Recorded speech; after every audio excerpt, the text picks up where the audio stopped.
দুপুরবেলা সবে খেয়ে উঠলাম এখন। আর দুপুরবেলা খেয়ে উঠে কিছু না খেলে একদম ভালো লাগে না। তাই হচ্ছে এই দেখো বিলিতি আমরা কেটে নিয়েছি। পাখাটা চালাই, এসিটা চালিয়ে দিলাম, পাখাটা একটু চালালাম। এখন একটু এই আমড়াটা বসে বসে খাবো, তারপরে হচ্ছে বেরোবো, বুঝছো তো।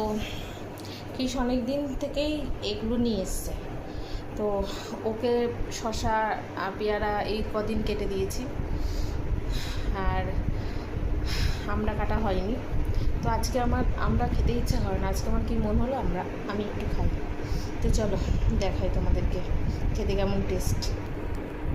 দেখো লবণ নিয়ে নিয়েছি, একটা ছোট্ট দেখে আগে নিয়ে নিই।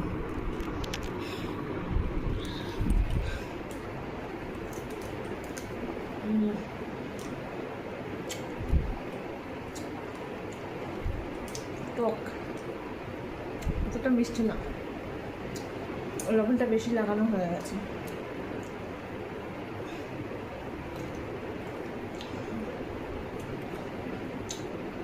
বেশ ভালো টক টক, কিন্তু আমার দাঁতটা টকে যায়, জানো তো, খেতে পারি না।